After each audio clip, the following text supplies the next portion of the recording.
के बारे में था, और नाउन केस के मैंने 5 काइंड्स बताए थे आपको, ठीक है। और मैंने आपसे ये भी कहा था कि उसके बाद मैं आपको पॉजिटिव केस का फॉर्मेशन बताऊंगी।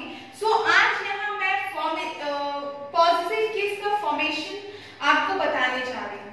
इससे पहले आप पढ़े थे तो क्या बताया था मैंने, पॉजिटिव केस क्या होता है। तो पॉजिटिव केस वो होता है जब कोई भी नाउन जो है वो अगर किसी सेंटेंस में किसी चीज को पॉजेस कर रहा हो, उस पर अपना अधिकार दिखा रहा हो कि वो चीज उसकी है, तो वो कहलाता है वो नाउन की पॉजिटिव केस में है, ठीक है। तो यहाँ पॉजिटिव केस का फॉर्मेशन कैसे होता है, तो कह रहे हैं कि पॉजिटिव केस का फॉर्मेशन जो होता है वो हम लोग एपोस्ट्रोफी एस ऐड करके या फिर एपोस्ट्रोफी ऐड करके बनाते हैं, ठीक है। तो अब यहाँ पे ये है कि कब हम लोग ये एपोस्ट्रोफी एस और कब हम लोग ये एपोस्ट्रोफी लगाते हैं। तो कह रहे हैं कि पॉजिटिव केस जो है वो एपोस्ट्रोफी एस ऐड करने पे बनता है। एपोस्ट्रोफी एस किसके साथ लगाते हैं, सिंगुलर नाउन के साथ लगाते हैं ऑफ अ लिविंग थिंग, यानी by adding apostrophe s to the singular noun of a living thing. याद रखिए कि एपोस्ट्रोफी एस, ठीक है, या फिर जो भी एपोस्ट्रोफी यूज कर रहे हैं ये हमेशा लिविंग थिंग के साथ हम लोग यूज करते हैं, नॉन लिविंग थिंग्स के साथ ये यूज नहीं होता है, ठीक है। नॉन लिविंग थिंग्स में पॉजिटिव केस कैसे बनता है वो भी मैं आपको बताऊंगी, लेकिन ये बात याद रखिए कि जो एपोस्ट्रोफी एस या फिर एपोस्ट्रोफी का यूज करके जो हम लोग पॉजिटिव केस का फॉर्मेशन करते हैं वो आपका लिविंग थिंग्स में ही यूज होता है। तो अगर वो लिविंग थिंग्स जो भी नाउन है वो सिंगुलर है, तो वो सिंगुलर नाउन में हम लोग क्या ऐड करते हैं, एपोस्ट्रोफी एस। जैसे कि हम लोग यहाँ देखते हैं आयशा's father is ill, किसके पापा की बात की गई, आयशा के पापा की बात की गई। तो यहाँ पे आयशा के पापा है, तो आयशा चूंकि एक लिविंग थिंग है और एक सिंगल गर्ल की बात की गई है, कोई एक पर्सन है जो कि, तो ये सिंगुलर नाउन है, इसलिए यहाँ पे हम लोग एपोस्ट्रोफी एस लगाए हैं। उसी तरह the elephant trunk is long, हाथी का जो ट्रंक है वो लंबा है, तो एलिफेंट एक सिंगुलर है, एलिफेंट तो सिंगुलर नाउन है इसलिए एपोस्ट्रोफी एस ऐड की है।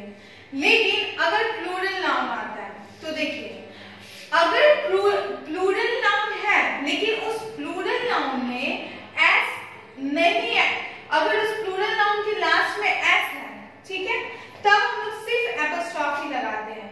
अगर एस नहीं होता तब हम लोग एपोस्ट्रोफी एस का पूरा यूज करते हैं, लेकिन ये ऑलरेडी प्लूरल नाउन है जो कि लास्ट में एस से एंड किया हुआ है, तो सिर्फ एपोस्ट्रोफी लगाते हैं, उसके बाद एस का यूज नहीं करते पॉजिटिव केस बनाने के लिए, उसका फॉर्मेशन करने के लिए। जैसे this is a boys college, ये लड़कों का कॉलेज है, तो बॉयज ऑलरेडी ये प्लूरल है और लास्ट में इसके एस है, तो सिर्फ हम लोग एपोस्ट्रोफी लगाएंगे, कभी भी इसको हम लोग बॉयज एपोस्ट्रोफी एस नहीं लिखेंगे, ये आपका रॉन्ग हो जाएगा। हम लोग सिर्फ क्या करेंगे, बॉयज है ऑलरेडी लास्ट में एस है, तो सिर्फ एपोस्ट्रोफी हम लोग यूज करेंगे, ओके। उसके बाद नेक्स्ट हम लोग आते हैं कि वैसे प्लूरल नाउन जो लास्ट में एस से एंड नहीं करते हैं, ठीक है, तब उस केस में अगर हम लोग को उसको पॉजिटिव केस में अगर कन्वर्ट करना होगा, पॉजिटिव केस का फॉर्मेशन करना होगा, तब हम लोग उसके लास्ट में एपोस्ट्रोफी एस यूज करते हैं। जैसे चिल्ड्रन, ठीक है, तो चिल्ड्रन है तो ये क्या है, आपका प्लूरल है, तो लेकिन इसके लास्ट में एस नहीं है, इसलिए हम लोग एपोस्ट्रोफी के साथ एस भी यूज करते हैं। चिल्ड्रंस क्लॉथ्स आर कॉस्टली, बच्चों के कपड़े बहुत महंगे। उसी तरह men's hats are on the table, अब यहाँ पे मेन प्लूरल है, तो प्लूरल है लेकिन इसके लास्ट में एस नहीं है, तो इसलिए हम लोग इसमें एपोस्ट्रोफी एस का यूज करेंगे, ओके। अब कह रहे हैं कि positive case is not used with the non living things, positive case जो है वो नॉन लिविंग थिंग्स के साथ यूज नहीं होता है, ओके। जैसे कि हम लोग ये नहीं कह सकते हैं कि द हाउस डोर्स, देखो यहाँ पे दिया है कि the door of the house is long, यहाँ पे घर हाउस जो है उसका पोजीशन दिखा रहा है कि डोर यानी घर का दरवाजा है, तो घर का दरवाजा लॉक्ड है,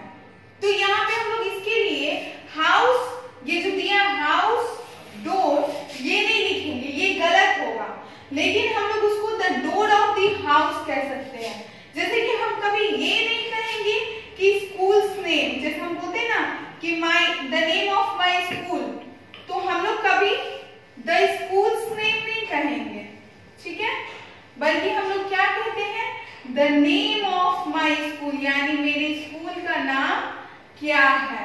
ठीक है, तो ये आपको ये बताता है कि जो नॉन लिविंग थिंग है उसके साथ एपोस्ट्रोफी एस का यूज नहीं करते हम लोग। ओके, उसके बाद नेक्स्ट हम लोग आगे बढ़ते हैं और देखते हैं। तो ये कह रहे हैं कि sometimes we personify an object, that is we may treat it as a living thing. In that case it is quite correct to use apostrophe with it's. कह रहे हैं कि कभी कभी किसी भी ऑब्जेक्ट को हम लोग पर्सनिफाई कर देते हैं।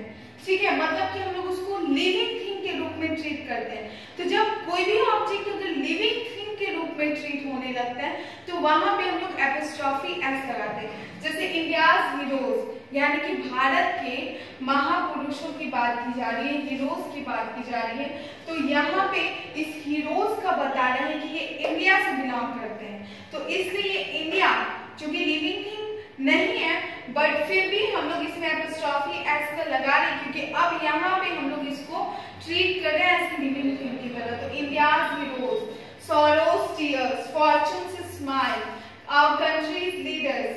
तो ये सब क्या है, ऐसी चीजें हैं जहाँ पे हम लोग जब किसी ऑब्जेक्ट को एज लिविंग थिंग के रूप में ट्रीट करते हैं तब एपोस्ट्रोफी एस का हम लोग यूज करते हैं।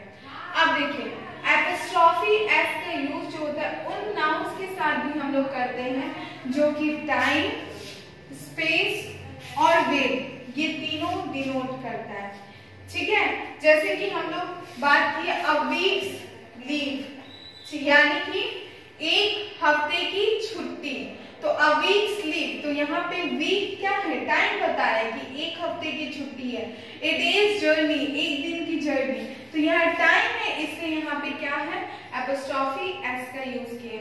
तो टाइम के साथ उसी तरह स्पेस, स्पेस मतलब होता है कि कितना हमने डिस्टेंस या कितना लेंथ कवर किया हुआ है। तो यहाँ पे स्टोन्स थ्रो, उसके हैंड्स ब्रेथ, हाथ की ब्रेथ, हाथ की चौड़ाई, तो यहाँ पे ये स्पेस को बता रहे हैं। और वेट, वेट के साथ भी हम लोग एपोस्ट्रोफी एस का यूज करते हैं जैसे अ पाउंड्स वेट, अ टन्स वेट। तो जब हम लोग एपोस्ट्रोफी एस का यूज जो है टाइम, स्पेस और वेट इसको डिनोट करने के लिए यूज करते हैं।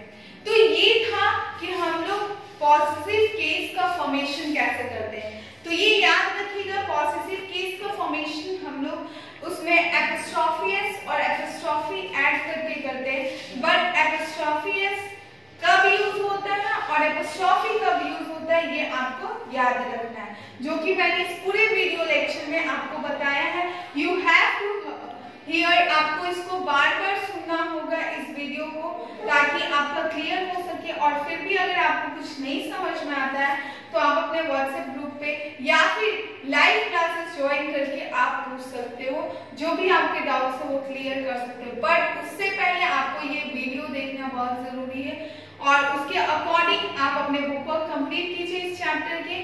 And with this I am going to sum up here. Thank you all of you.